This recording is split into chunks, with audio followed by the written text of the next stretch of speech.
avec Danny Dubé ce soir. Comment ça va, le coach? Ah, ça va super bien. Hey, on est gâtés.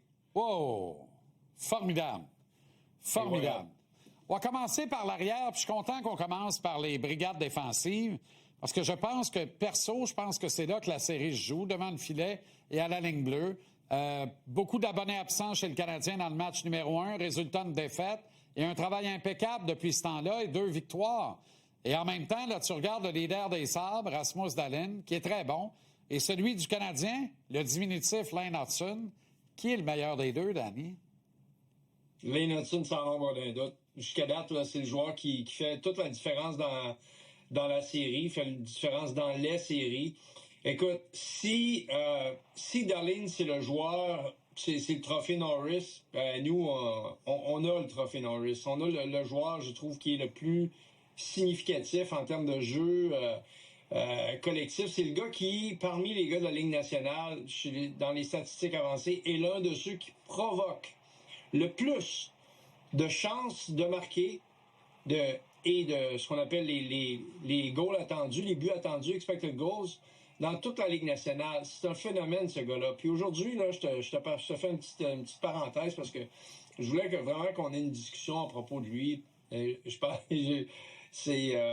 parlais avec Ron Fournier aujourd'hui et Ron me disait, il dit, Danny, j'ai pas vu de joueur comme lui.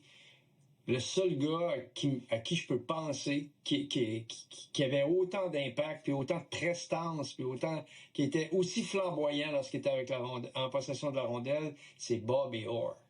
Ah, boy. Hey.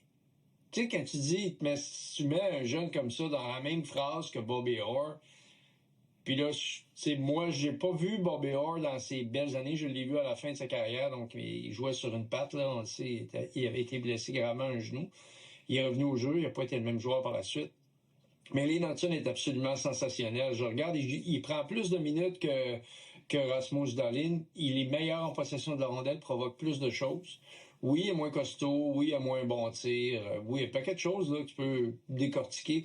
Mais moi, je suis obligé de rendre crédit aux Canadiens de Montréal d'avoir pris cette décision-là, puis je m'explique. Tu te souviens de notre fameuse discussion du début de l'année, du 1%, quand je te parlais des joueurs qui appartiennent au 1%, et on faisait état, bien sûr, de Cole Caulfield à l'époque, parce que, il est parmi les plus petits attaquants de la Ligue nationale.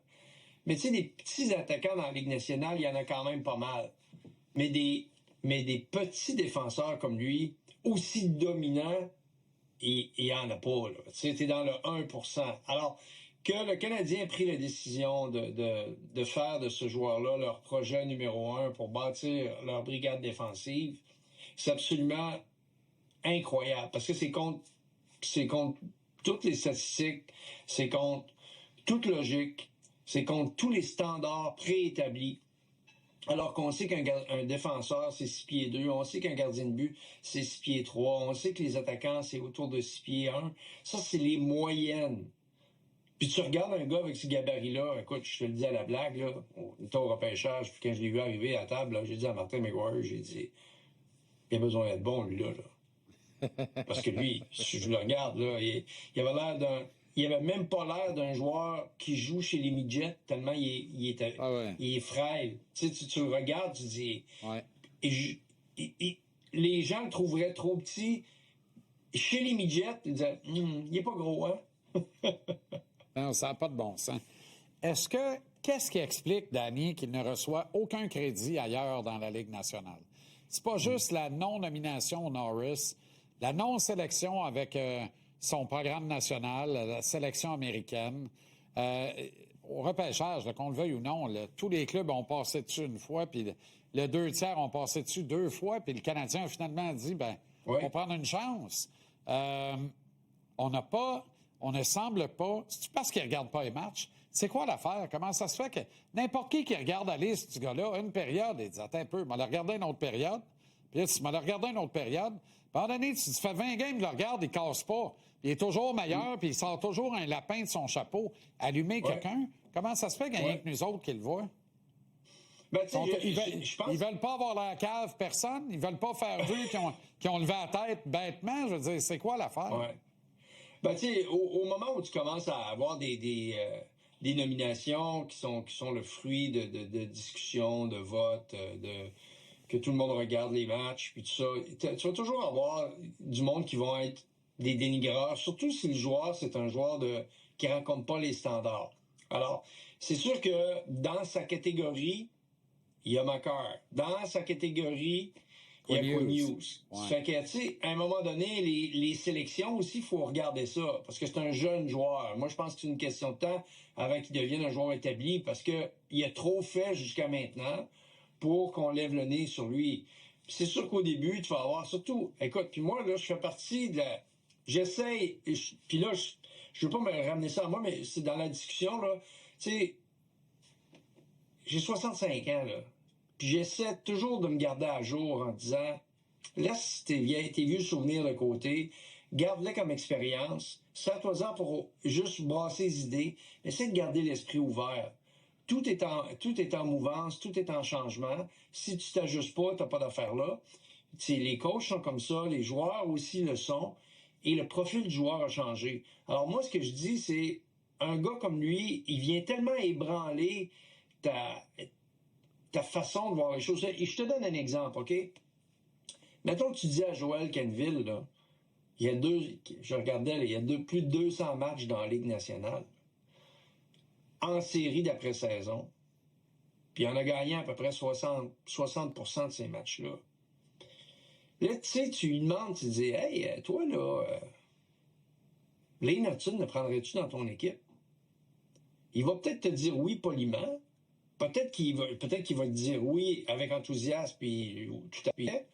Mais souvent, les gars qui ont beaucoup, beaucoup d'expérience, les recruteurs qui ont beaucoup, beaucoup d'expérience, il y a quand même des standards, des patterns, il y a des choses établies. C'est difficile d'aller contre ça. Puis c'est les joueurs comme lui qui vont faire que cette espèce, les paradigmes, ça va changer. Ils vont dire non, on peut plus regarder ça comme ça. Je regarde le petit Xavier Villeneuve qui joue dans la JMQ. Il va bénéficier du succès de Lane Hutson. Ouais. Il va avoir quelqu'un qui va avoir un préjugé favorable à cause du succès de Lane Hutson. On ne regardera plus jamais les petits défenseurs d'ici quelques années de la même façon. Parce que, écoute, des gars comme ça, il n'y en a pas. Il n'y en a pratiquement pas. Donc, moi, écoute, je pense que c'est un peu normal qu'est-ce qui se passe parce que les joueurs spéciaux sont inimitables. C'est une bébête à part. Tu sais, je parlais avec Ron, puis il me parlait de Bobby Orr. J'ai dit, écoute, honnêtement, Bobby Orr, j'ai dit, je te parle de Wayne Gretzky, c'est la même affaire, là. Mario Lemieux, là, il y en a un, il va en avoir un, il y en aura juste un.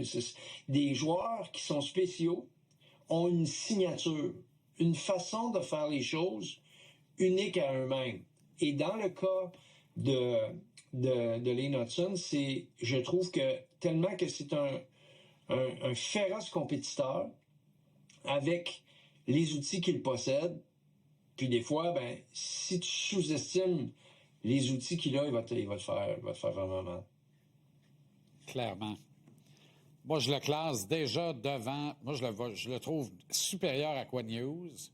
Oui. Et évidemment, Cale Makar demeure le stud, le défenseur numéro 1 de la Ligue nationale. Mais où va être Lane Hutson à l'âge qu'ont ces gars-là maintenant? Là? Ben oui, exactement. Il a 50 plus. Il fait ça là. Qu'est-ce qu'il va faire dans 5 ans, lui? Ben ouais. Mais dans les deux gars que tu as nommés, c'est sûr que Makar, il est encore, c'est encore la référence. Ouais. Mais je suis d'accord à 100% avec toi que chez les Américains, je pense que les séries de cette année, la façon dont ils jouent, sur l'ensemble de l'œuvre, quand tu regardes jouer de la bonne façon, je trouve que Lane Hutson est en avant de Quinn Hughes. Puis je vais donner un exemple très concret. Il défend mieux, Danny. Exactement. Puis souvent, là, on pourra se reprendre avec des séquences. Je pourrais te découper un petit peu plus ces séquences de jeu, mais je veux porter à ton attention, aux gens qui nous écoutent, un aspect extrêmement important de son jeu. Tu sais, lorsque tu es un joueur de petite stature, puis tu sais, Cole, il est pas costaud, mais il ne le fait pas ce que Lane fait. Je comprends pas qu'il le fasse pas, là. Il devrait le faire, là, parce que ce serait à son avantage. Peut-être qu'il le fait pas pour se protéger, mais je vais quand même l'expliquer. Lorsque Lane Hudson s'amène vers un adversaire, premièrement, il utilise son bâton en bon escient. Il essaie toujours de s'assurer lorsqu'il est en défensive. Il essaie toujours de mettre son bâton dans les jambes de l'adversaire pour l'empêcher de prendre une distance contre lui. Et la chose la plus importante, là, c'est que lorsqu'il met en échec un adversaire, il va toujours le mettre en échec à la hauteur de ses gants. Il court après le bâton de l'adversaire. Il court pas après ses hanches. Il essaie pas de lui donner un coup d'épaule. Tout ce qu'il essaie de faire, c'est de mettre ses hanches et ses mains à la hauteur des mains de l'adversaire. Lorsque tu es capable de faire ça, là, l'adversaire, il n'y a plus de marge de manœuvre. Il a bien beau mesurer 6 pieds 4. Là. Il a la rondelle, fait qu'il ne peut pas se défendre. Il ne peut pas lui donner un coup. Il a la rondelle, il est concentré sur la rondelle. La plupart du temps, s'il ne réussit pas à dégager ses mains, donc éloigner les mains du centre de son corps, ce que les gros joueurs ont plus de difficulté à faire, mais là, il vient en contact avec les mains. Là, il perd le contrôle de la rondelle et comme il est excellent patineur, il a déjà pris l'enjambée qui lui permet d'aller devant lui. Il est dans sa ligne de patinage. Donc, il vient d'isoler l'adversaire de la rondelle en s'attaquant à ses mains. Puis, tu sais, je veux dire, quand tu regardes ça, je le regarde faire, je disais, non, mais la première fois, tu le vois, tu dis, OK, ben, il a manqué son coup, il voulait le frapper. Là, la deuxième fois, la millième fois, là, je dis, non, mais lui, là, c'est une technique qu'il a développée quand il était jeune, quand il était tout petit, encore aujourd'hui. Oui, parce que je te dis. Il a déjà été jeune, il n'a jamais été petit ou quelque chose comme, là, en tout cas. Oui, c'est ça, oui. Ben, c'est une force tranquille. Tu sais, si tu le regardes aller, là, moi, j'ai la chance de le côtoyer. Là, c'est un jeune homme qui est très, très calme, qui passe inaperçu dans le groupe, tu sais, au niveau de... Mais qui a une force tranquille. Tu le vois dans ses yeux, dans son regard, dans son langage corporel, qui est bien avec lui-même. Puis c'est peut-être une leçon à donner à tous nos jeunes aujourd'hui, là, de te trouver puis d'être bien avec toi-même, parce que je pense que c'est là que le succès, c'est là que le bonheur est caché. Je comprends donc. Es-tu bien avec toi-même? Ça fait que... Tu sais, Danny, il y a un petit peu de philosophie. Il y a une kyrielle de joueurs, bons vendeurs, on va le dire comme ça, qui sont des artistes de la phrase pré-mâchée, un peu incendiaire, qui sert à vendre le rêve de « je suis conscient de ce qui se passe » puis tout ça. Puis il y a la version Lane Hudson que tu crois sur parole quand il se présente en mail et presse après une défaite, qui dit tous mes coéquipiers étaient prêts, pas moi, je les ai laissés tomber ». Puis lui, Hudson, on a tendance à le croire, tu comprends? Il y a quelque chose là, qui fait que c'est une vérité sur deux pattes. Il n'y a pas de mensonge, il n'y a pas de frais. Je ne suis pas obligé de vous faire à croire que je m'en veux puis que je peux être meilleur. J'ai pas de phrase. Personne m'a dit comment la sortir pour que ça passe bien, que ça fasse la manchette puis la quote. Non. C'est mes coéquipiers étaient prêts, pas moi. C'est vraiment ce qu'ils pensent. Ça fait 1h30 d'overtime, puis ils survolent la série depuis ce temps-là. Qu'est-ce que tu veux, tu sais? Ah non, Puis tu sais, j'espère juste, puis là, je veux pas avoir de l'air chauvin, mais j'espère juste qu'on va faire un meilleur job. Tu sais, je pense que la Ligue a besoin de protéger, c'est peut-être pas le bon mot, mais d'être très conscient que ces joueurs-là deviennent des cibles, comme les gardiens. Exact. Lorsqu'on a du succès. Puis que tu dois être intolérant. Parce que t'as bien beau dire que, OK, s'il fait mal, on va aller sonner les cloches, on va te donner une volée, là, en bon québécois. Tu sais, ça marche pas en série, ces affaires-là. C'est parce que hier, hier soir, là, j'en veux pas, hein, au contraire. Pat Lalime a eu une expression formidable. J'ai déboulé le sofa dans le salon. Il a dit, en parlant de Malenstein, qui se laisse choir littéralement dans l'auberge, et là, il voit le résultat, c'est un 2 minutes. Il dit, pour les Sabres, c'est un très bon 2 minutes. C'est une grande vérité. Mais cette expression-là, le bon 2, là, je veux dire, toi puis moi, toi, t'as encore des cheveux. Moi, je n'avais rien qu'en masse. Tu sais, on avait toute la vie devant nous qu'on utilisait cette expression-là. Puis tu sais, les coachs le disaient, va me pogner un bon 2. Ça peut plus arriver, ça. Ça peut pas arriver, ce qu'on a vu hier. Tu Non. peux pas avoir une séquence comme ça, avec 108 Kodak en haute définition, puis pas aller à la révision et dire, excuse-moi, là, il y a personne qui te pousse. Tu t'en vas direct, tu fais aucun effort pour l'éviter. C'est un 5, puis t'es parti. Bye. Voyons donc. Non, mais tu sais, on l'a vécu à Montréal avec Carey Price. Exact. Crider. On l'a vécu avec Carey Price. Qu'on laisse pas ça arriver encore. Il faut.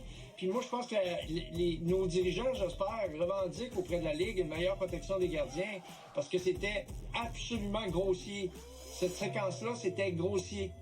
Grossier, c'est le mot. J'adore ce qualificatif. Danny, merci infiniment. Et à demain en avant-match, mon ami. Bonne soirée. Repose-toi bien.